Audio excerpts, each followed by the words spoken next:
Hey, what is going on YouTube? Aaron here. We're back in the Hayate, the premium Tier 8 campaign ship, and this is going to be a voiceover one where we talk a little bit more about strategy and my gameplay experience so far with the ship. Honestly, this is a great ship, and I think this is actually a very good release of a ship. As a community, we tend to complain no matter what. That's very evident with the recent news. Man, there are so many hypocrites in this community. But regardless of that, this ship is very balanced, meaning it is very, very strong, but it is counterable. And if you know what you're doing in the ship, it can be amazing. If you don't know what you're doing, it can be as the worst ship in the game. Now it does have a lot. It is leaning towards the OP side, just in terms of its torpedo damage, its gun ability, its health, and concealment. But it has a slow reload for the torps. The guns have poor frontward firing angles. They're better kiting angles. And you still need to, it's not the best in maneuverability and does lack that utility that, the Lightning or Daring or whatever the Jutland has at the tier. So anyway, we spawned in the middle here. Our twist and track, our perceptive switched to the A side after we just dropped some torps on our closest target in the middle there. So we're going to go over there and try and take that. Ideally, I would have liked for one of my division mates to go to C, but I think it's Peak and Doc or somebody, and we were streaming, not really focusing solely on strategy, which is okay. You don't have to play every single game the same, but there is, I don't know if I mentioned it in this take. I've done this a few times, but there is something to learn from every game, and not every game is played the same. But we do see we are located, and the closest ship is in the middle there. So either it's going through the channel or hiding behind the island. You always want to be aware of that, which is why we stop here. If he's sitting in that island, he should, or between these channels here, he should be detected. And I didn't want to take a torp, but he is not. We're going to go ahead and accelerate. I'm not sure why our destroyer on the A side is not already in A, but regardless of that, we're going to go in there and try and take that cap. Now, if you notice, we have one destroyer at C, and then our two division mates at the right side of A there. So we are A heavy. If you can realize that, and then basically what I'm trying to say is, as I stutter through this, is read the map. You don't want to be too focused on one side, which is why I got not like upset, but why it was upsetting to see that people were like, I really enjoy the smaller games because I don't take broadside salvos from 18 battleships. If you're getting shot by every single battleship on the enemy team, you're not positioning correctly. That's the story of the game. If you think it takes more skill to play a smaller game with the potato players that are in this game, I've got some news for you. But anyway, that's just my opinion. What do I know? So regardless, like I said, we are taking this A cap, and as we can see now, a bunch of these ships are getting spotted on the C side as our two destroyers. One of them is either AFK, and one of them is slowly approaching the C cap. I'm thinking about going through the middle here, but I decide to cut back, and I realize, okay, haven't done that much on this side, and I don't want to push too aggressively into the ship. There were two cruisers. I honestly don't remember what they are. You never want to push too aggressively early game like this. Now, this is actually a slower developing game. Our teammates, no one has died yet, which is astonishing in the Raid of Legends. I think there was a new medal created, which was die as quickly as possible, and people try to compete for that every match. Hey, there we go. But honestly, this is a more competitive game in terms of ships being alive, which I still, it baffles me how battleship players can lose all of their health, especially at this tier and above, in 90 seconds, in 2 minutes, especially when it takes 30 seconds to get into position. Now, I will admit, the spawns are still pretty terrible in relation to you cannot maneuver as a battleship, which is why I think so many battleship players back up. But Wargaming doesn't, it appears to me that they don't play their game as often as some of us regulars, or which they would know that. Now, we did see a gearing here, and I actually launched these torps late. As soon as he pops back up, I knew that they were just misses. And I don't want to lose too much health in this engagement. We were radared, but I think it was a Kronstadt radar or a long-range radar on the other side of the sea cap there, or that island. And I think I do call for a radar from either Doc. I think it's Doc who pops through the middle here. Now, I am pretty sure that the gearing just launched one set of torps, but I am at an angle here and preparing to turn in if he launches the other set as we switch to the AP and obliterate his broadside. The gearing and the Kaba have a plate. Now the Kaba is definitely more armor than the gearing as we blind fire him for the kill there. The gearing has an armor plate in the middle of the ship which will shatter some HE. which is why you want to pay attention to the ammo type you're selecting, especially on ships like the Daring. The Hayate has the 127 millimeter guns, which pen a lot. It's 1/5 or 1/6 penetration. I'm pretty sure it's 1/6. So you divide the 127 by 6, and you get like, I don't even know the calculation, but the idea is on broadside destroyers, especially at legendary tier, you can use AP and get full penetrations. As you see, we were smacking him and disabling his engine there. Destroyer players, number one, destroyer players, especially IGN destroyer players, don't use their guns. Number two, they always shoot HE in situations where they could be shooting AP and getting more damage, especially on heavier destroyers like the Gearing and the Kaba. But regardless of that, as we talked about, there's that Kronstadt. We are working our way back to the C flank. This Gearing has held his position. I actually have to give him props for not abandoning. Now, he's sitting in his smokescreen, and we know that smokescreens are attractive. They're torpedo magnets.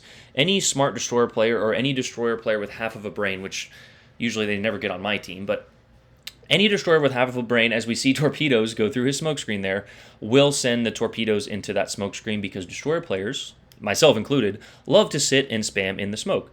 Now, I think on stream I'm like, this guy's dead, but I think he actually dodges this here, and that it tells me that the Hayate is out of torpedoes. He has 2 sets of 5, and now he could have a reload booster, but again, that is kind of the risk we're running here, which is why we're actually turning out. Normally you want to turn out or turn into torpedoes to dodge them, but we're turning out here, and we're going to go ahead and launch our twist and track as I realize that I'm heading straight into an island and pulling a Nosler or another famous player that runs into islands, a hive, as we'll call it for Legends. But the reason I'm launching widespread here is I don't know where he is, and even if we catch him with 1, he is going to feel the pain. Now, it was the Hayate here, but it could have been another destroyer, so we need to be, again, paying attention to torpedoes. So we're shooting him here, we're smacking him, and that Gearing is doing an excellent job, and we actually get him off the board here for 3 destroyers down to R2. Now, this is the point in the game a lot of people think that they've won, myself included. Now, we have killed their ship, we are ahead on points, we are ahead on ships, and for some reason, whenever people see that, at this 7-minute mark, this halfway mark, that they're ahead, they just decide to YOLO their ships even faster than they do in the beginning of the game. Now, I have been guilty of this. I want to get damage. We all want to get damage, but that is not how you win don't win harder. The best way to win is to play strategically, which is why I detest capture the base, and I detest the smaller matches that we talked about earlier. If you want to become a better player, think about winning, think about your positioning more than thinking about damage. Now, damage is essential for battleships and certain cruisers, but even then, radar cruisers can play the entire game and get 20k damage, but if they radar the destroyers and shoot at them, they're going to have a better game XP-wise than people who just YOLO torp and all this stuff. So as you can see, that our Gearing goes down, the one on the opposite side, and we are now tied on ships. But this Gearing and myself are working our way into the cap. We do see that Kronstadt there, and we know he has 1 radar down, but with fully packed, he can have up to 3 radars. So, again, knowing things like this, knowing the number of torpedoes that the Hayate can have, is very important. This has been a fairly slow game, but guys, it picks up very, very fast here at the end. Now, because of our position and us getting the capture points, we have put these ships in a very tricky spot. They can either push into destroyers, or they can flank us and slowly try and get the caps back while putting themselves into crossfires, which is why it is so important to develop those crossfires. Again, when people think that crossfires are just luck, it really makes you question the community. Now, like we said, this game is just getting started. We end up with a high caliber Confederate and a Kraken because of our positioning and the enemy team's lack thereof, honestly.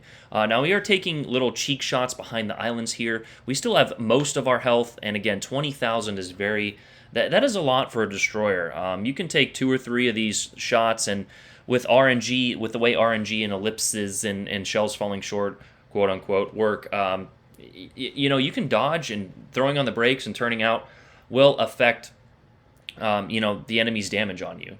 We are radared again by the Kronstadt. We can tell it's the Kronstadt because the Kronstadt has 11.7 radar, and the Alaska is not within that 9-kilometer range. Knowing things like that will make you a better player as we get smacked here. So as soon as you take that chunk of damage from a battleship or what have you, you will have to either use your smoke or stop shooting. Now this is actually pretty funny here, as Dr. Fat is probably going to comment and make fun of my torpedo accuracy, but what I'm trying to do is line up my torpedoes on each one of these ships here. We launch a narrow spread at the Montana, and then we go ahead and launch a second set about 20 seconds later. That is the time for the American damage con. Now, it will put our torpedoes on different cycles, but it also will put that Montana on a permanent flood. I want the battleship gone first. Ideally, I would want the radar cruiser, but he's not that much of a threat to us at the moment, especially because we're at the edge of his radar range and we are turning away. Now, we are within his radar range, but I know that I can still take a few more hits and survive. This GK has taken his sweet time, but he is coming, so he will be able to provide crossfire support if we get out here. This is the only time I would recommend getting back and behind the enemy players. If this was a competitive match for money, I would have retreated already. And not had peak pushed to his position there on the far side of A. When you have the capture points, you don't need to win harder. It is the enemy's responsibility to win. Now, due to our team's number of ships, I went ahead and pushed, which one could say is a mistake, but with our position out here and our distance from the radar, knowing that the Kronstadt only has one radar at max, if not none, because he used 2 already.